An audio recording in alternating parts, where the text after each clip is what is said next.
За үзэгч та бүхэнд энэ өдрийн мэндийг хүргэе. 2018 оны 6 дугаар сарын 5-ны өдрийн мигмар гараг Улаанбаатар хотод орон 18 цаг техник минут болсон юм байна. Энэ цаг мөчид ТВ телевизийн 1-р сувг Радио FM 103.6 дэлгүүрөнд хамтарч Монгол коммент нэвтрүүлгийг орон даяар хүргэнэ. ТВ-с Mongolia пэйж онлайнд Монгол коммент нэвтрүүлгийг лайв хэлбэрээр дэлхийн өнцөг болон бүрт түгэнэ. За 7 хоног эхлээд явж байгаа өнгөрөх өдөр битээр бас гадаад улсад албан ажиллаар яваад энэ гэдэг. Ирээнэн гараад гэдэг шиг юм байна. Тэгээ нэг өдөр бас ажилдаа амтсангүй Ганбаяр маань битэрийг орлож бас Монголын комментчдийн үг үзэл бодлыг дуу хоолойг бас энэ дээрээс тэнцвэргүй сайхан дамжуулж өглөө баярлалаа. За өнөөдрийн хувьд бас нийгэмд эдийн засгийн хүрээлэл, улс төрийн хүрээлэл ер нь яригдж байгаа гол асуудлууд, халуун сэдвүүдийг үзэгч та бүдгийн санал оролцоотойгоор Монгол коммент нэвтрүүлгээр нийтэд түгэй гэсэн юм бодолтой байна. Радио FM 103.6 сонсох хэлбэрт Монгол комментийг шууд хүргэж байгаа гэдгийг бас тодтогч уламжлая. За ямар асуудлууд гол анхаарал татж байгаа сэдвүүд болоо явчих. За мэдээж хэрэг X ерөнхий сайдуудыг тойрж байгаа асуудлууд бас эрүүл мэндийн асуудлууд олон анхаарлын төвд байна, тийм үү? Нэгнийх нь биеийн байдал харьцангуй сайжирж ийн гэсэн нөгөөх нь бол яаралтай хагалгаанд орохоор болоод сайд нарын гэдэг тодтголтой 2 дугаар эмнэлэгт хүргэгдсэн ийм мэдээлэл явж байна. За Монгол Улсын их хурл засгийн газар ерөнхийдөө бас сүүлийн үед улс төрийн хүрээлэлд яригдаад байгаа нэг гол анхаарал татж байгаа халуун сэдвийн Шанхай хамттай ажиллагааны байгууллагад Монгол улс элсэхгүй яах вэ гэдэг ийм асуудал дээр бас нэгэн зөвтгсөн, буруутгсан ийм хоёр хандлага дээр улс төрийн хүрээлэлдээ бол бас нэг ийм цав үсчихсэн ийм зүйл багш. Ер нь бол ойлгоход их тийм төвөгтэй нөхцөл байдлууд яригдж байна. Нэг талаас тайлбарлаж байгаа тайлбар хандлагуудыг нь бодохоор хэрэгтэй эзэм шиг. Эдийн засгийн агуулгаар бол бас Монгол улсад ер нь одоо гишүүн орнуудаа бас нэлээд мөр өгөөжтэй их айтайхан сайн байдаг гэдэг нэг талын хандлага баг. Нөгөө хэсэг нь бол энэ бол одоо үндсэндээ бараг дэлхийд гадуурхаж байгаа юм бүс нутгийн юм руу манайх өөрсдөө хүсэлт тавьж ингэж орж байгаа. Энэ бол цаагаараа үндэсний аюулгүй байдалд одоо шууд нөлөө үзүүлэх ийм нөхцөл байдал үүслэх шүү гэдэг ийм байр суурийг илэрхийлж байгаа улсуудчил байна.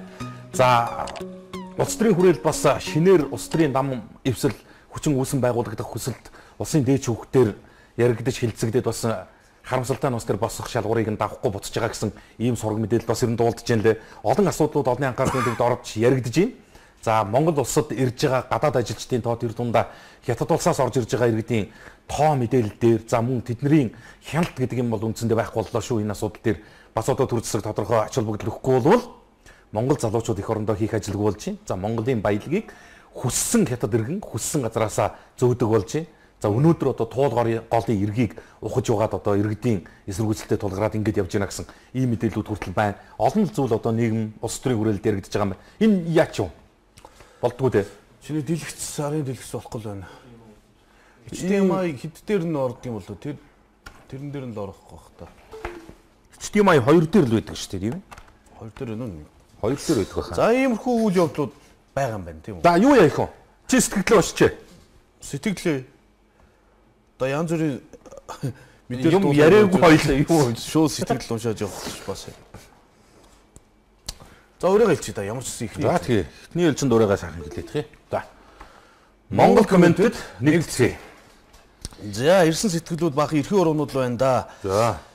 За сайн оройн дүргийн аал гэсэн сэтгэл байна. Амжилт хүсье. Оройн дүргийа. За нөгөө тэмээгээр аялагч бүсгүй юу болвоо тэр талаар мэдээлэл байна уу? Энэ тэмээгээр аялагч бүсгүйтэй холбоотой мэдээлэлүүд бас өнөөдөр захин ууцсан нэлээд явж үлээ. Хатан байж нөгөө цэнхэр ус цэрэн байсан гэсэн нэг юм зүйл гарч ирж байгаа шүү гэсэн тийм. Тэгэд одоо би наадхан дэрс бас нэг юм боддtiin л угаасаа хил ам хэрүүл тэмцэл хийгээл яваад. Тэр үедтэй тэр айл гэрээ амьдрал ахууруу ер нь айлын тоогоороо өнгөж орно гэдэг муухай юм л та. Тэр бол тэр л биз. Би тэгж ойлгож байгаа. Гэхдээ зүгээр юу нь буруутч ба гэдэг тэр л зүйл хэлэх гэсэн юм л та би байгалмаа гэдэг бүсгүй тэмээ унсандаа буруутчлаа штэ. Хэрвзээ тэмээ унаагүй болвол тэмээн дээр мордоогүй болвол Лондон хүрээ гэдэг том зорилго тавьж хөдлөөг болвол хинч биш штэ. Тэр их тийм муухай юм харагдаж штэ. Тэг би юу гэж хэлэх гэж юм хэрэг үгүй нэг иймэрхүү одоо юу гэдэг нэг чулуу шидэж байгаа ийм үйлдэлүүд бол нэг 3-4 хоногийн настаал байна үсттэй. Тэгээ энэ бол том зорилгод саад тавих болох хэмжээний нөхцөл байдал биш бах уу. Гэхдээ арай л муухай харлуулсан тийм юмнуудыг л ярьж илээ л дээ. Боломгүй л юм билий. Чи нэгнийгээ дэмжих нь байг гэхэд яхаараа зүгээр аясаар нь явуулчих болдгоо болцоор уу. За салгаа залгадаг өгш. Гэхдээ би зөндөө салгаж залгаж. Амжилт хүсье. Би Солонгосоос байнга үздэг гэсэн байна. За гоё нэвтрүүлэг шүү. Шудраг зүйлүүдийг ярьдаг хүргэдэг нэвтрүүлэг шүү гэсэн байна. Гоё юм ярья. Сайн уу амжилт хүсье. За гоё юм ярий. За сайн уу хоёроо энэ баримт өгөөгүй байгаа газрыг хаана хандах вэ гэсэн энэ татврын байгууллага дээр хандах хэрэгтэй байлээ шүү дээ. Дүүргийнхаа татврын байгууллагад хандах хэрэгтэй юм байлээ. За татврын ерхий газрын нэг лавлах хуц үүдээ тэрэнд нь хандаж хэлэх хэрэгтэй юм байлээ. За Монгол заллин хэтэрлээ гэсэн сэтгэл ирж байна. Гадаадын иргэн харьяат албан ажиллаа хийгээч л гэсэн байна. Нэг өглөө босоход биднийг зарчихгүй байгаа энэ 76 чинь гэсэн байна. За хятадууд газар олгох шийдвэрийг эсэргүүцэх хэрэгтэй залуучуудаа үр хойч маань яах болж байна. Монгол улсын иргэн бус хүмүүст газар олохгүй ч гэсэн хятадууд монголчуудаа суугаад газар авчихад байгааг юу гэж үзэхгүй. Хуулиа тал талаас нь бас авч хилцмээр байна. Шанхай хамтын ажиллагааны байгууллагад нэгдэх нь буруу шүү гэд. За энэ дээр манай олон улсын төвч ганц толгой нэг байр суурь явьжсэн. Энэсгийн хувьд бол зөв. Гэхдээ Монгол улс бол айл хэдийн оройтсон Казахстаны араас орж ин гэдэг бол манай Казахстаны дор орж ийна л гэсэн үг гэсэн. Ийм юу гэсэн үг бас тийм дугаарлалт нь бас чухал байдаг. Бас шинээр орж байгаа анх байгуулагдсан улс орн гэдэг чинь бас их чухал байдаг юм байл. Тэгэхээр угаасаа ер нь нэг ийм зарчмын асуудал байна шүү дээ. Монгол улсын ерөнхийлөгч жишээ нь авилгатай тэмцэх газрын дарга дэд даргыг томилгоондоо ямар хүн байх вэ гэдгийг ард нийтээсээ санал асуусан шүү дээ. Тийм биз? Ард нийт олон нийтийн саналыг асуусан шүү дээ. Одоо ерөнхийлөгчийн санаачлагаар ийм том шийдвэр гарах гэж байгаа бол энийг яагаад иргэд олон нийтээс асууж болдгүй юм бэ гэдэг нэг зүйл байгаа байхгүй юу? Би ч мэдэхгүй шүү дээ яг үнэ хэлэхэд. Иргэд мэдэхгүй шүү дээ. Ашигтай мó ашиггүй мó гэдгийг чинь энэ хоёр талдсан зодон дундаас ч юм бол үнэндээ төөрөөл үлдлээ л. Бас их гайгүй голчтой нуруутай улс төрчгөн гарч ирээд л хэрэгтэй шүү дээ энэ чинь эдийн засгийн одоо маш том дэмжлэгүүд ирдэг шүү дээ гэл ингээл ярихаагүй тэгвэл орчим юм уу гэж ингэж бодогдож ирэхэд нөгөөт нь орж ирээд за энэ бол өстой бодоо болох гэж байгаа шүү энэ ийм байдаг шүү гэдэг имийг ярихаар зэрэг зүгээр мөрөөрөө байжсэн дээр ч юм уу гэд ингэж байгаа энэ эргэлзээг иргэд өөрсдөө тайлцахад яадаг юм бэ гэдэг л асуудал байна. Зүгээр ерөнхийлөгч төр президент юм гээд өөрийнхөө аль биесны цахим хаягаараа санал асууж болсон шүү дээ ямар ч зардалгүйгээр нэг төгрөгний төсөвгүйгээр ингээд саналыг асуучихдаа яага болдгоо болоо гэдэг зүйлийг л хэлээд байгаа юм л. За энэ болохгүй юу? За би уншиж л авах уу? За би юу яах вэ? Зураг үзүүлэх шаардлагагүйгээр хэдэн мэдээллүүдийг бас дуулгачихдаг уу? За хятадуудыг Монгол хүмүүр эсэргүүцэх хэрэгтэй байна. Шүүх цагта прокурор ажиллаа хийгээч. Залин гитэрж байна шүү. Нефтийн үйлдвэр яасан бэ? Шоу байсан юм уу гэсэн байна. Хүүе манайх босго оноо давсан тул хүүхдийн мөнгө орохгүй гэх юм а 20% нь баячуудын тоонд орсон юм байх та. Ийм худлаа юм байж болох уу гэсэн байна. Одоо шудуухан захиар угаал оръё. Одоо ямар Бурхан багшийн төрсөн өдрөөр нэг зулаа 20-оос 40 мянгаар зараад бизнес болголоо наад ламнарчнэ гэсэн байна. За энэ зул хөргөдөг ажлыг чинь бол шашны байгууллагуудаас зохион байгуулад байдаг бах тий. Төрийн бус өөр байгууллагуудаас зохион байгуулдаг шүү. Тухайн дүүрэг аймаг нийслэлийн дарга удирдлагч өөрсдөө өстөр санаачлагыг гаргаад явчихж байгаа шүү дээ. Сая жишээ нь Төв аймаг зохион байгуулаад бас юу болов тий. Ингээл байгаль асуудлууд л та. За одоо үзүүлж болохгүй мэдээллийг ямар үнэн худлааг энэ иргэд мэдэхгүй шүү. Тэгэхээр одоо баримттайгаас нь захидлаасаа л эхлэе. За ийм зузаан захиа өнөөдөр Монгол комментэд хаягдлагдаж ирсэн. Ямар асуудал гэхээр энэ яг цаг үеийн асуудал байгаа учраас би бусад иргэдэд хэрэгтэй болов гэдэг үднээс хандаж байгаа юм. Энэ сүүлийн үед Монгол улсад үйл ажиллагаа явуулж байгаа Солонгосын элчин сайдын яам. Элчин сайдын яамны дэрэгдэх нь виз зуучилж байгаа байгууллагууд иргэд олон нийтийг хөлдөөж ирж дууслаа. Энэний нэг баримт өнгөрөх өдөр чив тэрэг байхгүй ардал болсон юм шиг байна. Хэвлэлийн байгууллага энэ төр зохион байгуулад иргэд олон нийтэд хандаж. За бүх нийтийн амралтын өдөр буюу 2018 оны 6 дугаар сарын 1-ний өдөр бүгд найрамдах Солонгос улсын элчин сайдын яамны ажилтан болон Баянзүрх дүүргийн Сианглийн виз мэдүүлгийн төвийн ажилтан нар элчин сайдын яамны дугаарыг ашиглан хүний бүрийн эрхт талцсан хэрэг гарсан гэж. Яасан гэхээр миний би ягаан өгтө Эрдэнэ хотын бүгд найрамдах Солонгос улсын Корея их сургуулийн инх хэлний бэлтгэл суралцж байгаад 2018 оны 3 дугаар сарын 5-нд Монголд ирсэн. Энэ 9 сард Солонгосын 3 том их сургуулийн нэг болох Ёнсэ их сургуулийн хэвлэл мэдээллийн харилцааны сургууль суралцахаар төлөвлөж тухайн сургууль руу шаардлага бүхий бичиг баримтыг илгээ ярилцлаганд ороход албан ёсны ярилцлаганд орох хэрэгтэй албан ёсны кодтой тамгатай хуудасаа хүлээж авсан. Ёнсэ их сургууль дотор маш олон салбар сургуультай учрах хэвлэл мэдээллийн чиглэлийн хоёр сургуулийг сонгон материал өгсөн юм а. Монголоос ярилцлаганд оролцох боломжгүй заавал Солонгос улсаас ярилцлаганд оролцох шаардлагатай гэсэн заалтын дагуу 5 дугаар сарын 2-нд Баянзүрх дүүргийн виз мэдүүлгийн төвд визээ мэдүүлсэн визний хариу 5 дугаар сарын 22-ны өдөр гарах байсан бөгөөд түүнээс хойш 7 хоног хойшлогдох хуслахыг анхааруулсан. 22-ны өдрөөс хойш 6 хоногийн дараа тухайн виз мэдүүлгийн төв рүү залган ярилцлагын хугацаа төгсөн учраас тухайн сургуулиудаас ирсэн ярилцлаганд орох эрх бүхий хуудасуудыг нэмэлт материал болон элчин сайдын яам руу дамжуулж өгөхийг тус төвөөс хүссэн. Тухайн өдрөө хариугаа хүлээгээд үзье гэсэн хүлээлтийн хүсэлтийн дагуу хүлээцтэй хандаж дараа өдөр нь миний төрсийг ихж болох Эрдэнэ соёл элчин сайдын яам руу явдаг гэрлэр гэх ажилтанд хүлээлгэж өг гэсэн боловч тухайн ажилтан маань уурлан наама тавиад яв гэд хөс. Өглөө аваачиж өгсөн бичиг баримтыг үдээс хойш элчин сайдын яам руу явахдаа авч яваагүй байсан учраас маргааш нь манай игч дахин очиж шаардсан боловч мөн ёс зүйгүй хандаж ажилдаа байхад ядаргаатай юм бэ хурдан яв гэсэн байсан. Дараах өдөр буюу 5 дугаар сарын 31-ний өдөр тухайн виз мэдүүлгийн төвөөс залган таны бичиг баримт элчин сайдын яам руу хүргэгдэж байгаа шүү гэж ярьсан. Гэвч ажилтан тухайн бичиг баримтыг нягтлан шалгаж үзээгүй он сарыг буруу хараад цааш нь мэдгэлгүйгээр буцаагаад аваад ирсэн байсан. Тухайн бичиг баримтыг би тус ажилтанд баттгаж харуулхад консулын ажилтан бид хоёр он сарыг буруу харж ичгээд тоосон шинжгүй хэлж байсан. Энэ л сургуульд орох гэж 2 жилийн хугацаанд өөрийгөө бэлдэж хөрөнгө мөнгө цаг хугацаагаа зориулсан тэр бүхнийг маань үл тоомсорлож ёс зүйгүй харьцаад байсан учраас та нарын буруутай үлдээс болж би хохирч чадахгүй телевиз дуудаж болсон явдал бодит байдлыг үн зөвөр илчлэн гэхэд бүгд ийш тийш уцаар яриад хөдөлж гисэн. Тус төвийн захирал эмэгтэй элчин сайдын яамнаас чамтай яриг хийж байна. Солонгос хэл мэдэн мэдстэй гэж намайг шалгаж байгаа мэт уцаа өгсөн. Цаад яамны ажилтан гих хүн манай элчин сайдын яам юуг буруу хийсэн бэ гэж надаас асуусан. Би элчин сайдын яамыг буруутгаагүй. Энэ виз мэдүүлгийн төвийн ажилтнаас болоод хохироод байна. Тэгээд энэ ажилтан хүн болгонтой аягүй бүдүүлэг үг хэллэхээр харьцаж байна. Элчин сайдын яамны хүний утсыг шууд таслан дараагийн хүнтэйгээ яриад таал энэ асуудлыг зохицуулаад өг гэд уцаар ярьж байсан. Тэгээд ингээд энэ яасан гэхээр энэ охин Солонгос улсын Янсэ их сургуульд хэлний бэлтгэлээ дүүргэж ирээд элсэн суралцах тэр босгоод даваад виз мэдүүлгийн төв гэж байгаа. Одоо энэ ч зөндөө байгаа шүү дээ манад. Энэ виз мэдүүлгийн төвийнхний хариуцлагагүй байдлаас болоод маш их мөнгө, маш их цаг хугацаа дээрэс нь арай гэж олж авсан тэр сургуулийнхаа хуваарийг алдчихж байгаа. Одоо нэг л жишээ л дээ. Шаардлагатай гэвэл та одоо юу гэдгийг одоо манай байгууллагын нэр хүндэд талдчихлаа, гүтгчлээ, үдирчлээ гэдэг ийм асуудал ярьж байгаа бол бүх баримт нь байна.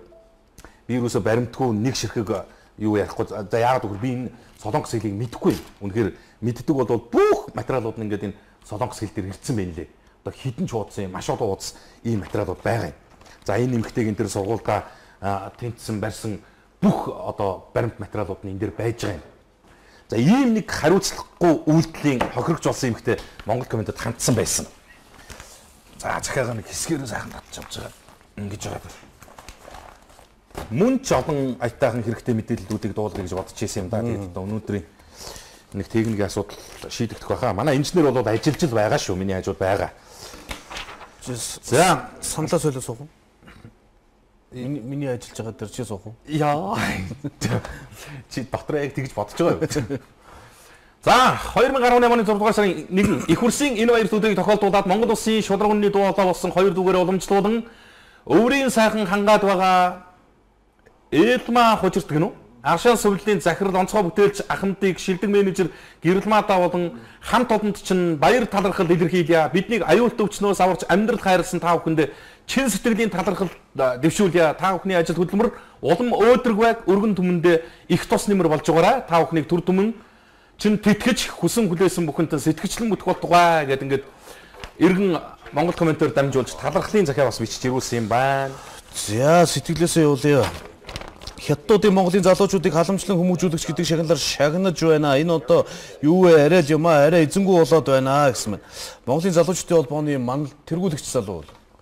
Манлайлагч залуу. Манлайлагч залуу гэсэн. Тэгээ тийм шагналаар бахан нөө зам дээр ажилласан хятад ажилтныг шагнасан байсан. Залуучуудын холбоо бас тайлбар мэдээлэл өгсөн байна лээ. Би уг нь өнөөдөр яг үзэгчдэд үзүүлэх гээл ороод ирсэн юм л. Одоо тэгтээ нэвтрүүлгийн цаг болоогүй шүү дээ. Үзүүлэх хугацаа гарах бах уу. За сайн байна уу? Би Дорногов аймгийн замын үд сумын иргэн Бурмаа гэж хүн байна. Өнгөрсөн жил замын үүдд баригдсан Капитал банкны хөрөнгө оруулалтад 150 төгрөг орон сууцанд Капитал банкны зээлээр байр худалдаж авсан юм а. Тухайн үед бидэнд улсын комисс хүлээж авсан байр гэж хэлж байсан боловч өнөө хүртэл улс хүлээж аваагүй байна. Ямар ч баталгаагүй орон сууцнд бид тог захилгаан гээд бүх зүйлээ аж ахуйн нэгжээр төлж Капитал банкнд өндөр хүүтэй мөнгө сар бүр төлсөөр өнөө хүрлээ холбогдох газрууд нь ордер нь гарахгүй гээд байх юм а. Капитал банкын асуудлаа шийдэж өгөхгүй юм а. Энд амьдарч байгаа бүх оршин суугчид ноцтой хохирч хэцүү байдал түрлээ. Банкныхаа үйл ажиллагаанаас гадна ийм зүйл хийж болдог юм уу? Үүнийг шалгаж өгнө үү гэж холбогдох хүмүүсээс нь гуйж байна. Бидний ордерыг гаргаж өгнө үү? Та хоёрын ажил амжилт хүсье. Нийт оршин суугчдын өмнөөс гээд сэтгэлэрсэн бай. За байцгүй. Зарим нэг мэдээллүүдийг дуулгая татах уу? Одоо болохгүй нэ. За энэ компьютер нааш өгчих наадах. Ингэж яагаад үзүүлээ. Ингэж болно шүү дээ. Ингэж болно шүү дээ. Ингэж болно шүү дээ. Чинь. Шууд татаад үзүүлчих юм тийм. Тий, амьд харахтай. Паланоос солилцби.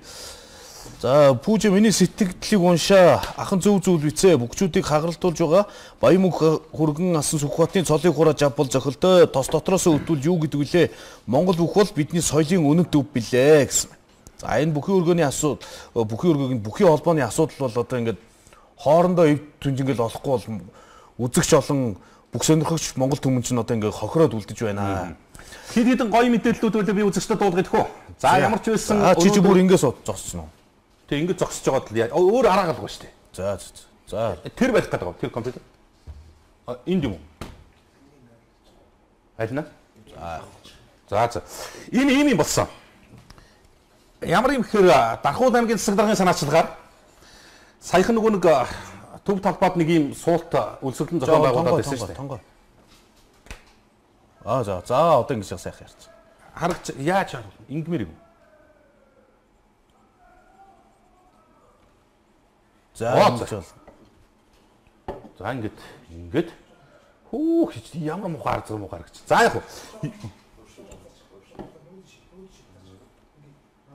Ингэж гэж. За ингэж. Одоо болж байна. За янцт. За энэ юу гэхээр нөгөө Дархуул аймгийн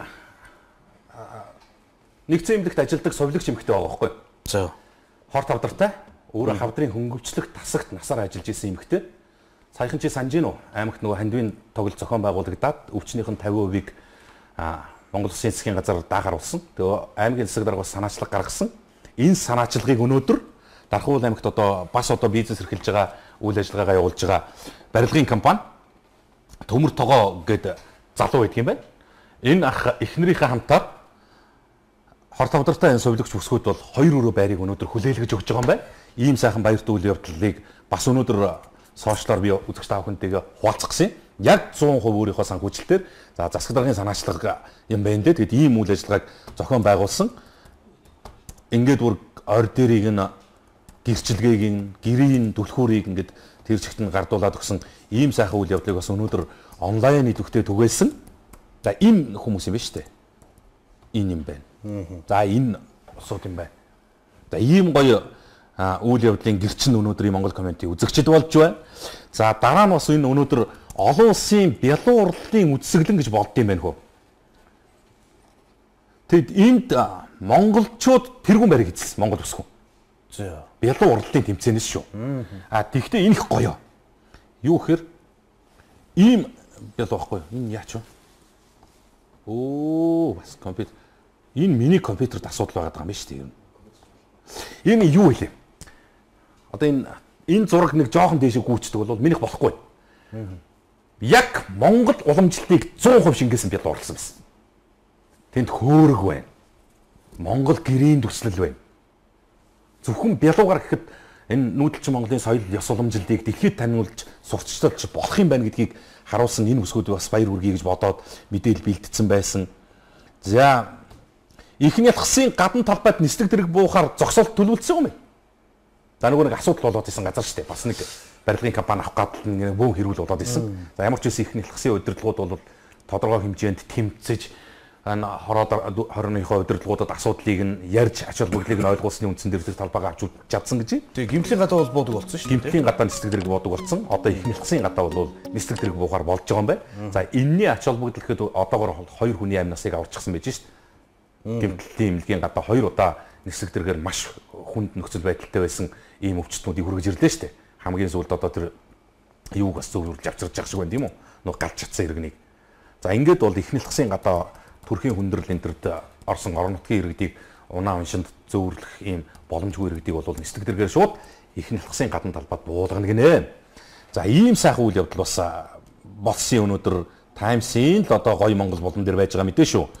За Google-ийн сайт өнөөдөр урьдчилгаа төлбөрийг 20% болгочих юм бол зээл төлөх чадвартай өрх 33 мянга болж өснө гэсэн барилга гот байгуулалтын дэд сайдл хам сүрэнгийн нийтэд хандсан мэдээллийг онцолсон байлээ. За энэ дээр бол хид хідэн мэдээллүүд байгаа. За барилгын салбарын өнөөгийн байдал эрэлт нийлүүлэлт хэвлэлийн багварал болсон. Барилга гот байгуулалтын дэд сайдл хам сүрэн дараах мэдээллийг хийсэн. За ямар асуудлыг ярьсан хэрэг урьдчилгаа төлбөрийн хэмжээ их байна. Урьдчилгаа 30%-ийг төлөх чадвартай иргэд 30,292 байна. 97 байна. 30,297 иргэн байна. Тэгээ энэ бол урьдчилгаа цуглуулж байгаа иргэдэд бол хүнд тусч байна. Хэрвээ 20% болгочих юм бол энэ тоо 33,942 болно. Одоо байрны урьдчилгаанд бэлэн байж байгаа 20% нь бэлэн байж байгаа иргэдийн тоо бол 32,942 буюу үндсэндээ бараг 34,000 руу төхнө гэсэн ийм мэдээллийг гөөгөө өгсөн байлээ. Хэрвээ 25% болгочих юм бол төлөх чадвартай өрхийн тоо 31,576 өрх болно гэж байна. Тэгээ энэ мэдээллийг би бас энэ засаг дүүргийнхэн их хурл засгийн газрынханд бас энэ харьяа салбар яамдын удирдлагуудыг бас анхааралтай авч үзээч. Барилгын чинь урьдчилгаа өндөр байна. Хүүн хэцүү байна. Энэ Монгол Улсын засгийн газар, энэ парламент, энэ эрх баригч нам 2016 оны сонгуульд мөрийн хөтөлбөрөөр болгож оруулж ирсэн бас иргэд олон нийтийн сандыг авсан нэг том үндсэн тэр мөрийн хөтөлбөр төр чинь байсан зарчмын агуулга чинь энэ шүү дээ. Орос улсны ипотекийн зээлийн урьдчилгааг багасгахыг хүүгийн бууруулъя гэдэг тэр амлалтанд чинь итгэж энэ 65-ыг чинь сонгох иргэд олон нийтийн нэг одоо үндсэн шалтгаан байсан юм шүү дээ. Тэгэд энэ эрх баригч нам яагаад ийм 2 жилийн хугацаанд мөрийн хөтөлбөр болгож амлаж байсан амлалтаа мартчихдгийг. Одоо нөхцөл байдал боломж байна уу үгүй юу гэдэг дээр дизайд чи өнөөдөр мэдээлэл хийлээ шүү боломж байна гэж шүү дээ. 30% урьдчилгааг 20% болгочих тийм эдийн засгийн санхүүгийн чадвар байна гэж шүү дээ. Тэгэнгүүт нэг жоохон иргэнлэг, жоохон их оронч нэг юм шийдвэр гаргахад болдгоо мүү найзуудаа тэгээд энийг бас яам тамгын газрын удирдлагуудад нь хаяглаад хүргэсэн гөөгөөгийн мэдээллийг дэлгэрэнгүй үзэж болж байгаа. За чи яриад байдаг би л гараад байдаг нэг ийм байдалтай байгаа тань. Тийм байгаа юм. Тий, ер төрийн сүнштэйг гэдэг. Тэгэхээр зэрэг би уншижсэн дээр баг. За тэгээ. За улсын хурлыг хүүхдийн мөнгө өгнө өгөхгүй гэж царай алдаж байгаа хооронд Монгол улс хятадаар дүрлээ. Үндэсний аюулгүй байдлаа хамгаалахаа марцсан болол таа гэд. За инх бол гээд байсан үний юм биш үү байгаа өнөөдрөөс эхлээд 3 хоног хятадын соёлын өдрийг Төв аймагт тэмдэглэж эхэллээ гэсэн маань. За орой минь бэлэн бусаар худалдаа авалт хийхэд нөөтийн байрамд автоматар бүртгэгдэн гэж үний юм уу? Баруун салааны замыг хизээ засах вэ? Тэтгэврийн хөгжчүүдэд зээл 18% байхад уралдаад л өгдөг байсан. 12% босон чинь өгдөггүй. Өгийг гисэн ч хамтран зээлдэгч нэхэд та өгчхүүл хэн төлөх юм бэ гээл зээл өгөхгүй өдөр болгон төрийн банкнд очиж зээл авах гэж үдсээр байтал тэтгэврийн хөгжчүүл даралт нь ихсээд ахуулаад хүндрэлтэй байна гэсэн сэтгэл ирсэн байна. Солонгосын виз мэдүүлэх газрууд арай хитрхи байгаа шүү. Олон мянган иргэдийг хохироож байгаа. Баянзүрх дүүргийн захын жижиг дэлгүүрүүдийн баримт бүртгүүлээд байхад буцаа олголт орохгүй нь ямар учиртай юм бэ гэсэн байна. За элбэгт орж хаана явна вэ? Тэр ард түмнийг самарсан нөхрөөс Монголын ард түмэн ял асуух цаг ирж байна. За сайн байна уу? Би Үр хангаагаас холбогдож байна. Архангаад байдаг совд гэдэг амралтын газар адилхан амрах бичгтээ очсон хүнээс Үр хангаа харьяа гээд 150 мянган төгрөг, Архангаа харьяа гээд 100 мянган төгрөг аваад байх юм а. Энэ юу гэсэн үг вэ? Өөр харьяаны хүнд илүү имчилгээ хийж хоол ундагдаг гэсэн үг үү? Тодруулж өгөөч ээ л гэсэн байна. За толгой зухуйгаад байна гэж байна. Саяны юм дүнлүүдтэй л холбоотой зүйл гэсэн. За одоо ямар ч найр байхгүй боллоо шүү дээ. Нэвтрүүлгийн цаг одоо энийг орохгүй гэж ингэж хүлээж байгаараа нэг ч гэсэн захиа уншаа та. За тэр нь жолоох юм шиг байна. За өнөөдөр яригдах хэлэхэд олон асуудал байлээ. Одоо амтсангүй шүү тэгээд хөлцөл өчий. За маргаашийн дугаар дээр бас зарим асуудлуудыг цаг хугацааны хувьд хоцрохгүй сэдвүүдийг бас үзэгч тав хүнтэйгээ санал сэтгэлээ хуваалцаж ярилцъя. Ингэж үзүүлнэ гэдэг бол үнэхээр хэцүү юм байна. Энэ бол үнэхээр боломжгүй. Энд бол өөр компьютерүүд холбоод бол ингээ ороод ирж байна. Тэгэхээр энэ компьютерийн өмнөхийнхаа асуудлыг олж ээж маргаашийн дугаар дээр л одоо өнөөдөр захиал уншия. Өөр арга гарахгүй шүү дээ. За Монгол коммент юуны өмнө хоёр хөтлөгчдөө мэндийг хүргэе. Ажлын амжилтыг хүсье. Танаа нэвтрүүлгийг байнга дэмжиж үздэг. За миний бие Саран 1983 онд төрсэн эцэг маань 1996 онд намайг 14 настай байхад зурдаар өнгөрсөн. Их маань төрөлхийн зүрхний хүнд өвчтөй группт байдаг. Хөдөлмөрийн чадваргүй нэгэн билээ. Их маань айлын ганц охин, мөн би өөрөө айлын ганц хүүхэд. Би өөрөө 3 настай нэг хүүхэдтэй, ам бол 3. Их хүүхдийн хамт амьдардаг. Бид гуравт төрөл садан ах дүү нар байхгүй. Надад үе мөчний хэрэг гэдэг өвчин тус хүнд чатанд орсон байна. Одоо миний би их зовиртой, шүн нойргүй, алхаж гიშгэж явахдаж бэрх болоод байна. Хөдөлмөрийн чадвараа 100% боллоо. Ийм цаахан сэтгэлтэй ард түмэндээ хандаж эмчилгээний төлбөр хандив тусламжийг өгөөч гэж хүсэж байна. Саран хаан баг гээд дансаа бичээд 8085 1416 гэдэг дугаарыг утсыг тавьж бас Монгол комментэд хандажээ. Тэгэд ээж нь бол өөрөө айлын ганц ах дүү байхгүй. Өөрөө бас тэр ээжийнхээ ганц охин юм байна. Ах дүү байхгүй. Охин одоо энэ захиа бичээд байгаа энэ бүсгүй болохоор ганц хүүтэй. Ингээд 3 ганц бид гуравд бол үнэхээр наашаа их ах дүү хамаатсаа даалгаа. Тэгээд хөдөлмөрийн чадвараа 100% алдлаа гэж ингээд Монгол комментэд хандсан захиа байна. За дараагийн захиаг задлаа. Нэр бол гаднаа халах. За. За энэ хүү захиаг хувь хүний үднээс 5 хүндээ бичгээс өөр арга байсангүй. Залуучууд залуу байж болно уу? Залхуу байж болно. Ажилгүй бас мэрэгжилгүй ч байж болно. Гол нь нам дах ёстой. Хин нэгэн эрхмийн цүнхийг үүрч бялдаг зан гаргаж хөлийн улыг нь 7 гүйж болсон болоогүй. Нам дагаж олон жил явсан тэр нийт сонгуулиар ажилласан гэдгээр өнөөдөр ялгаж ажлын байраар нам дагсан залуучуудыг мэрэгжил мэдлэг туршлага харгалзахгүй албан тушаалд томилох юм аа. Ажлын байранд тавигдах шаардлага нь ердөө нам дагсан сонгуулиар ажилласан бас хиний улыг долоож гүйсэн гэдгээрээ л хангагдана. Ийм байхад залуучууд Монголдо ажиллаж амьдрахыг хүсэхгүй байна. Үжил бодол мэрэгжил мэдлэгийг шалны ачуур шиг хөгжрүүлж байхад Монголын ирээдүг бид сайн сайхнаар төсөөлж чадахгүй байна. Улс төр хийсэн хідэн залуучууд нь ажилдаа босдон годамжны цаана эсвэл харь оронд явж ийм ачаагүй сонголтыг үлдээчихэд Монгол улсаа хөгжүүлнэ гэж уран донготгоо болмоор юм аа. Монгол улсыг хөгжүүлэх хүмүүс нь тэтгэвртэй гарсан өнөөгийн эрх баригчид улс төрчдөө их орно гэсэн сэтгэлтэй залуучууд бас бодгол хэрэгтэй. Энэ цагийн шин тогтолцоог эрх баригч намынхан аль хэдийн тогтоочихжээ. Учир нь дарга болсон хүмүүст баяр хүргэхээр өрөөнийх нь гадна урт дараалал үүсч цэцэг навчинд умбуулж юу нөгөө наадам цагаансар гэлтээ баярын уур амьсгал шин даргын ажил дээр өрнөн хідэн өдөр баярын халуун үгс фэйсбүүкээр хөөрнө. Мөн өрөөнийхөө эд зүйлсийг хүүхдэд зориулан авсан бараагаар тогтжуулж эхлэхдээ л эрх ям үнэртүүлдэг даргын зөөлөн суудалд даанч хүмүүс амь тавин тэмцдгийн учир энэ байна. Гэхдээ намаа дагсан ч хүүхдийн байгууллагаар оролдохгүй баймаар байна гэдэг ийм сэтгэлийг бас бичирүүлсэн юм байна. За. Өвөрхангай аймаг Элма хужир даршаан нөгөө сувлуур сая би захиаг нь уншицсан тийм нэг. Нөгөө талархлын захиа байсан. За манай найруулагч энэ юу шүү? Гарч байгаа энэ хүмүүсийн комментиг л уншин шүү. Энэ над дээр ирж байгаа мессенжер биш шүү. Мессенжер нь биш шүү. За эдсэн улсын хөрөнгийг ах トゥ хамаатан садан гэхгүйгээр хураах хэрэгтэй. Ялын нүрүүлээ гэсэн. Ипотекийн зээл юу боллоод байгааг олгооч. Элбэгдэр чинь хамгийн баян хүн гэсэн штэ. Шалгуулвал таарнаа л гэсэн байна. Нефтийн үйлдвэр импортлогчдын сүрэнд дарагдгүй. Нефтийн үйлдвэр импортлогчдын сүрэнд дарагдгүй сураг байна уу хэлээд өгөөч. За газрын хуулийг эсэргүүцэж байна. Энэ арай дэнднэ л гэсэн байна. Элбэгдэрж Европоор зугаалж явна лээ. За хүмүүсээ архинаас гарахын тулд олигтой тэмцмээр байна. Газрын хуулийг эсэргүүцэж байна. Босгоё монголчуудаа. За цагийг нь уртсгаж болдоггүй юм уу? Монгол комментийн нөхдүүд хариуцлагатай байгаа ч улс орон даяар маш олон хүн хүлээж үздэг нэвтрүүлэг шүү дээ л гэсэн байна. За миний бэлгээ сахлаа авчихсан чи царайлаг болчихоо юу даа л гэж байна. Хотын захиргаа хот тогтцолд хотын зэрлэг ургамалтайгаа тэмцэхгүй бол хашлын өвчин жилийн жилд газар авлаа шүү. Солонгосоос төрсөн дүүгийнхээ албан ёсны урилгаар виз хүсгэд бүтэн сар болоод хариу өгөхдөө виз дарагдсангүй. Яагаад гэдэг шалтгааны тайлбар алга бидний мөнгийг зүгээр л нэг тамгын аргаар завшиж байгааг ойлгохгүй юм а. Яагаад зөвшөөрөхгүй байгааг нь яаж лавлаж мэдэх вэ? Ахмадууд хамтран зээлдэгч хамт хүссэн зээлийг өгөх хэрэгтэй. Эзэнтэй зээлийг олоод авч болно шүү дээ л гэсэн. За энэ Дорнод аймгийн Хэрлэн сумаас иргэн гэрэлтвэ гэдэг энэ захидлаас өмнө иржсэн санагдаж байна. Би энэ иргэнээс болохоор баримт нэхэд байгаа юм. Яасан гэхээр энэ төрсөн хүүг нь 2017 оны 9 дугаар сарын 3-ны өдөр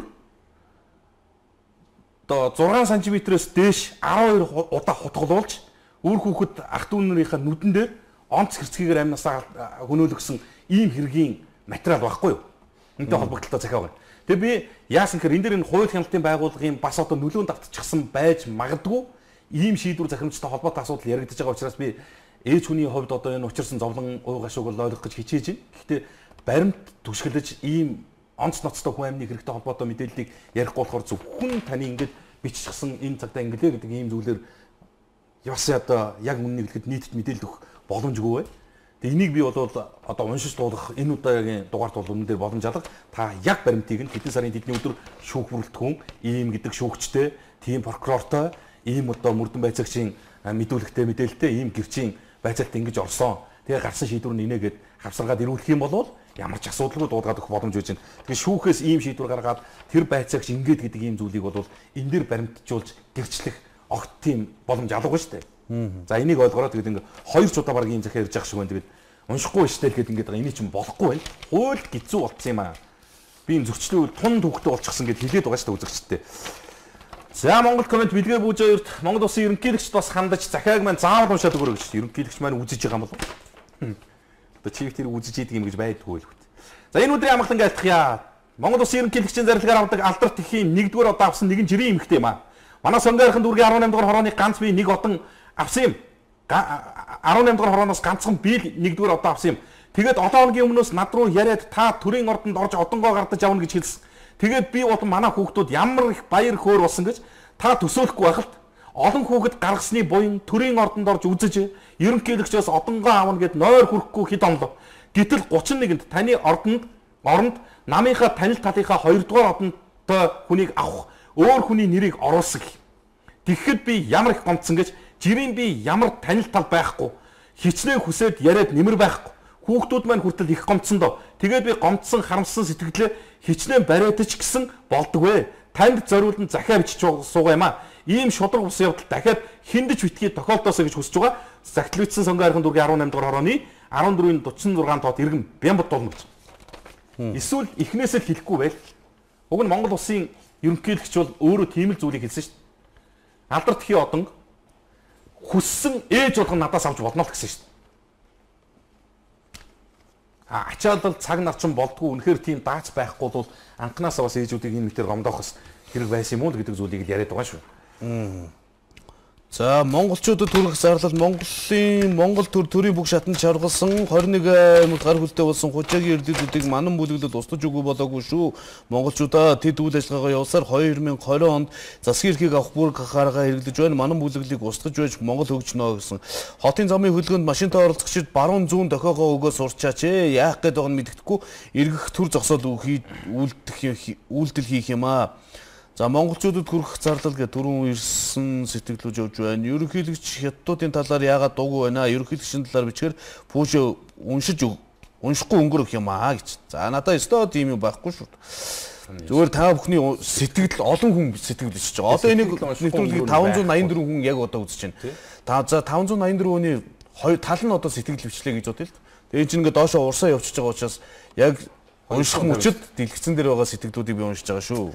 За, загтлын өвч гэсэн тийм шүү. Би энэ дээрээс нь аваад уншиж байгаа шүү. Багнуур дүүргээс эргэн Түр бот Монгол коммент тандсан байли. Багнуур дүүрэгт байрлах Багнуурын урхаа үйлдвэрчний эвлэлийн нэгдсэн хорооны дарга ихтгэл 2012 оны 10 дугаар сард үйлдвэрчний эвлэлийн гишүүдийн төлөөллийн хурлаас үйлдвэрчний эвлэлийн нэгдсэн хорооны даргаар 4 жилийн хугацаатай сонгогдсон. 2015 оны 12 дугаар сарын 4-ний өдрийн тэргүүлэгчтэй урлагаар батлсан Багнуур компани үйлдвэрчний эвлэлийн хорооны дүрм 3 дугаар бүлгийн 3-ын 1-д үйлдвэрчний эвлэлийн хорооны эрх барих дээд байгууллага нь бүх гишүүдийн буюу төлөөллийн хурал байна. Бүх гишүүдийн буюу төлөөллийн хурлаар үйлдвэрчний эвлэлийн хорооны дарга тэргүүлэгч болон хэн шалгах комиссийн гишүүдийг сонгоно. Гишүүдтэй болон төлөөлөгчдөд жилд нэгээс доошгүй удаа үйл ажиллагааны тайлангаа тавьж сонгуулийг 4 жилд нэг удаа явуулна. Зайлшгүй нөхцөл болон гишүүдийн олонх сонгуул явуулахыг шаардсан тохиолдолд хугацаа харгалзахгүй ээлжид бос хурлыг хуралдуулна гэж заасан. Монголын эрчим хүч геолог ууд уурхай үйлдвэрчний эвлэлийн салбар дүрм гэж. За ингээд ийм дүрмтэйгээ дүрмүүдийг танилцуулсан байна л дээ. 2016 оны 10 дугаар сард сонгуулийн хугацаанд дууссан байхад тайлан сонгуулийн хурал хийхгүй албан тушаалын эрх мэдлээ уруулан ашиглаж өөртөө давуу байдал олгож эрх зүйн чадамжгүй мөртлөө өнөөдрийн хүртэл 1 жил үйлдвэрчний байгууллагын өмч хөрөнгийг хууль бусаар захиран зарцуулж байна. Багнуур компани үйлдвэрчний эвлэлийн хорон дарга итгэлтэн дээрээс нь намайг байж вэ гэсэн гэж хилээд байх юм аа. Ийм зүйл байж болох уу? Ийм дүрмээ зөрчдөг үйлдвэрчний байгууллагатай баймиргүй нэ гэсэн Ахмад Уурхайчны санал байна шүү. Энийг та бас ажил хэрэгч байдлаар аваад үзээрэй. Ямарваа нэгэн байдлаар одоо хүн гүтгсэн барьсан ийм зүйл алга. Ахмад Уурхайчин Түр бат гэдэг ингээд гарын үсгээ зураад Монгол комментэд хандсан юм байна. Ийм дүрмтэй дарга удирдлага сонгодог, ийм хугацаанд хуралддаг, цугладаг, ингэж одоо үйлдвэрчний байгууллагын удирдлагууд томилогдох дүрмтэй журамтай байдаг гэдэг зүйлийг л бичиж ирүүлсэн юм байна шүү. За Монгол эмэгтэйчүүд нь гадаадд хүнтэй суугаад байна. Монгол эрчүүдэд эхнэр олдохгүй байна гэсэн байна. Хотын замын хөдөлгөөнд машинтай оролцогчид баруун зүүн дохиогоо өгөө сураарай гэсэн байна. Монгол ялсан гэсэн яасан бэ? Бид одоо босох цаг ирсэн юм биш үү монголчуудаа. За 2 сард өрхийн амжиргааны судалгаанд хамрагдсан одоо хүртэл судалгааныхаа хариу гаргаагүй байх юм аа. Хорооноос асуухад дүүргийн халамж мэднэ гэд Баянгол дүүргийн халамжаас лавлахад бид нар ч өөрсдөө хизээ судалгааны хариу гарахыг мэдэхгүй байна гэх юм аа. Хүүхдийн мөнгө авчмаар л байна л гэсэн сэтгэл ирсэн байна. За амжилт хүсье. Бидний дуу хоолойг төр түргэж үзэгт баярлалаа. Солонгосын виз яагаад татгалзсныхаа хариу өгөхийг шаардаад өгөөч. Төрийн толгойд гарсан мангуунуудын бүгднгийн төрөөс арилгаж байж л улс шиг улс болох бах та. Сонгон харган дүүргийн 29 дугаар ороод драгоны 1-р 1.10 байр арын 10 байрыг өглөө өдөр оройдоо эргүүдийн цагта нийгмийн ажилтан гэж байвал эргэж байгаа ч хэдийн аригчт нь өглөө ажил төрж явуулахгүй өдөр орой гадаа тоглож байгаа охид хүүхнүүдийг айлгаад байх юм аа 102 руу залгаад утсаа авахгүй маа л гэсэн байна. За уулын 102 руу утсаа залгаад авахгүй байх гэж юусоо байхгүй шүү дээ. За компьютер боллоо. За ашгүй дээ. Хөөе яах хөөрхий бас энэ чи цэлмээд ирлээ. Инженерүүд маань бас үзэж байгаа ямар ч байсан болгочлоо. За ямар асуудлууд байсан гэхээр за энэ хоёр эрхэмтэй холбоотой мэдээлэл угаасаа өнөөдөр сошиалд явчихсан. За нийт тэргуунд Монгол Улсын ерөнхий сайд тасан санжийн баярын биеийн байдал бол харьцангуй сайжирч байгаа гэсэн мэдээлэл News цэгийн сайт дээр байна. Хоёрдугаар эмнэлэгт хийж байгаа эмчилгээ бол маш эрчимтэй үр дүнгээ өгч чинь. За баяр ерөнхий сайд тасан баярын хувьд бол биеийн байдал нь харьцангуй гайгүй болж байгаа гэсэн мэдээлэл News дээр байна. За би ийм тим гэдэг дүгнэлтийг өгөхгүй. Тэр тэргүй иргэд олон нийт Монгол мэдэж байгаа. За дараа нь яах вэ гэхээр зинда эмэн дээр мэдээ орж ирнэ. Ерөнхий сайд тасан сайхан бэлэг яаралтай хагалгаа хийлгэхээр боллоо гэсэн ийм мэдээлэл орж ирж байлаа. Тэгээд эхэндээ өглөө явж исэн сошиал дээр явж исэн мэдээлэл яг юунаас болоод яав ив гэдэг ийм тайлбарыг тавиаг байсан. За харин түрүүхэн бас мэдээллийн захим сайтуудаар бол бас одоо нөгөө ер нь бас Монгол ирчүүд нийтлэг тохиолдоод идэх юм да нэг ийм цагаан махны ийм мессежлбар болох юм уу да. За би яг мэрэгжлийн хэллэгийг мэдэхгүй учраас яахгүй юм ямар ч байсан амь насанд нь бол халтаа ноцтой халтаа ийм зүйл бишээ зүгээр хийгддэг хагалгаа гэсэн ийм тайлбар мэдээлэл бас ангаахын мэрэгжлийн чиглэлийн усудаас өгөгдсөн байсан. За зиндаймын дээр мэдээлэл байна лээ. За нөгөө хятад гэж яриад байгаа чи энэ л дээ хөө. Зокс юм дээр байсан. Монголын залуучуудын холбоо хятад иргэдийг Монголын тэргүүний залуугаар өргөмжилж гэсэн гачигтай тавигдсан. Монголын залуучуудын холбооноос бүгд найрамдах хятад ард улсын нэр бүхий 7 иргэнийг Монголын тэргүүний залуу цол тэмдгээр шагнасан. За энэ шагнасан шагнанд нь энэ үеж. Зураг нь энэ байна. Өгсөн Монгол төрийн одон медаль энэ байна. Дээр нь гэрчилгээн дээр нь авж байгаа улсуудын нэрс байна. Энэ байна. Жинси гэж байна. Энэ дээр Ян Юфэ гэж энэ залууыг халамжлан хүмүүжүүлэх. Тэгээ Монголын залуу уу одоо хятадуудаар л халамжлан хүмүүжүүлүүлж байгаа ийм л асуудал болж байгаа юм байна. За энэ мэдээллийг бас өнөөдөр Монголын залуучуудын холбоос албан ёсоор хариу тайлбар мэдээлэл өгөөд яасан мэсэн өөрөөр хэлэх юм бол баг нөөцөнд байсан ийм шагнал дурамжуулалтыг олгосон юм а гэдэг ийм тайлбар явж индээ маргааш дэлгэрэнгүй тодорхой болох байх. За энэ дараагийн үйлдэл байгаа. Хятадуудын туулгалын ирэг дээр салхилж явсан эцэгчүүд олж баримтжуулж бичлэг хийж нийт танилцуулсан. Энэ ухаад ийм өнгөтэй чулуунууд түүгээд байгаа юм. Сүүлийн үед энэ хятадуудын байгалийн чулуу ихээр зөөж хил гаргаад байгаа. Юу хийдэг, ямар зорилгоор ашигладгийг нь ойлгохгүй байгаа.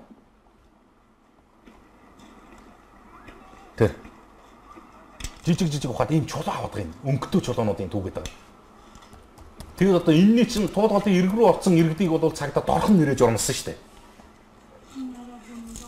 Энэ тэр ийм жижиг нөхүүсгээд ухаад байх юм.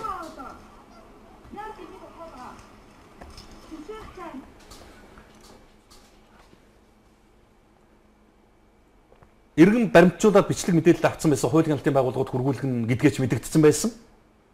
За манай цагдаа хуулийн хяналтын байгууллагын ямар зорилгоор хятад улсын иргэд яагаад ингэ туулгадаас ийм жижиг нөхөхөж чулуу энэ төр авж ийсэн гэдэг тайлбарыг иргэддээ мэдэгдэх баг. Их л эвгүй нөхцөл байдал үүсэж шүү ер нь. Энэ сэжигтэр нь явжсэн Монгол улсад ирж байгаа ч гэсэн хуулийн хүрээнд л ажиллаж амьдрах л ёстой юм шүү дээ. Чулуу түүгээгүй бүр унтны усны ундруу янз бүрийн юм хийжсэн бол яанаа ч гэсэн юм бичсэн байлээ. Энд чи эвгүй шүү дээ. Монголчууд өөрөө туулаа ухаагүй л байна шүү дээ одоохондоо. Бид өөрсдөөсөө хамгаалах гэж үүлээ үзэж үсээ сулгаж идэг. Тэгээд хятадууд орж ирээд ингэж идэг ийм нөхцөл байдал байгаа байхгүй. За ухаан удаг гашуун сухай чиглэлийн 267 км төмөр зам тавих төслийн мөнгийг хуурамч гүйцэтгэлээр луйварчсан тогтоогч. Нөө ухаан удаг гашуун сухайтын төмөр зам. Тэгээд хамгийн харамсалтай нь юу гэхээр зэрэг энэ нэг ийм л зарчим тогтолцоо бий болчихлоо шүү дээ. Их эцэн нь баг авдаг. Баг нь илүү хохирдог ийм тогтолцоо яг энэ одоо сүүлийн үед хэрэгжиж байгаа энэ хууль журмын зүгүүрэнд явлаа шүү. Үндсэндээ 267 км төмөр зам тавих төслийн буюу Монголын төмөр зам компани хөрөнгийг завшиж өргөдүүлсэн хуурамч гүйцэтгэлээр залилан мэхэлсэн мөнгө угаасан байж болцсогүй хэрэгт холбогдсон Солонгос иргэн Samsung CNT компани захирал Ли Жонёл соён энержи компанид зургийн инженерээр ажиллаж байсан CNT компани захирал Ли Жонёлыг эд хөрөнгө завшсан залилан мэхэлсэн гин буруудаар тооцоод 40 сая төгрөгөөр торгох ял шийдэгч. За ингэ боддоо. 20 сая ам доллар шамшигдуулсан тухай үйлдэл яригдж байгаа хэрэг дээр манайх 20 мянган долларын торгууль тавьж байгаа. Энэ Солонгос нөхөр одоо үндсэндээ 19 сая 980 мянган долларын цэвэр ашигтай Монголоос гарах. Тэр 40 саяын төгрөгийн төлөө л гарвал. Ийм нэг хэрэг. Гарахгүй мэн бид өөрсдөө юм байхаар хүний хүмүүс ч гэсэн ялгаагүй. Энэ өнөөдөр дахиад ийм мэдээлэл тавьж байгаа. Авилгаагүй Монголын хамгийн баян прокурор гэдэг нөө Эрдэнэт тэтгэврт гарсан 2 эмээгийн газрыг булаачсан асуудал. Прокурор хүн хөгшчүүдийн газар булаагаад явж идэг юм. Одоо энэ төрийн энэ мундаг улсууд бас л одоо баах хууль ярьж дарамтлагал байлгүй. Айхын малгал үнээрээ сайх. Энэ хяналтын прокурор Эрдэнэт өөрийн албан тушаал ашиглаад тэтгэвртээ гарсан 2 эмэгтэй газрыг булаанд ирэмцсэн. Улмаар хүч хэрэглэн хил амаар доромжилдэг байсан гэж. Эрдэнэтийн газрын гэрчлэгийг 2 хохирогч эмэгтэй газартаа хууль бусаар давхцаж олгосон байсан. Энэ хэргийг шийдвүүлэхээр хохирогч 2 эмэгтэй шүүх цагдаагийн хаалгыг олон хоног харуулдаж сэтгэл санаа эд хөрөнгөөр хохирж байгаа. Эцсийн уг хэргийн талаар шүүхийн байгууллага шударгууны тал зогсож Эрдэнэтийн хууль бусаар олж авсан газрын гэрчлэгийг цуцалсан. Хохирогч боловч цэцэг пагам сүрэн нарын шүүхийн мэдүүлгэнд бид 15 оны 10 дугаар сард хашаага барьж байтал Эрдэнэт хэсэг бүлэг хүмүүс дагуулan ирж төрийн албаны хүнийг ёс зүйгүй харьцаагаар харьцан экскаваторын шанагаар цогчих гэж байгаа шүү. Дагуулan ирсэн хүмүүс нь зэрлэг балмад үг хэллэгээр биднийг доромжлон ажил хийх аргагүй болгосон тул ажлаа орхисон. Биднийг ажлаа орхисны дараа өдөр Эрдэнэт том нүх ухсан гэж. Энэ байдлаас дүгнэхэд хяналтын прокурор Эрдэнэт эрх мэдэл албан тушаалын байдлаа удаадаар ашиглаж хууль бусаар газар эзэмших хэргийг өөртөө олж авсан илэрхий байна. Энэ хэргийн талаарх тодорхой баримтууд шүүх хэмээн болоод нийслэлийн газрын сайт дээр тавигдсан байгаа шүү. Ийм. Тэгээ энэ газрын тухай хууль муулийн ингээд одоо холбогдох заалтыг нь хамсаргаад өгсөн байна. Юу гэж хэлж ийм хэр зэрэг энэ шүүх прокурор хуулийн энэ эрх мэдлийн хүрээнд ажиллаж байгаа нөхдүүд жоохон иргэнлэг байл та.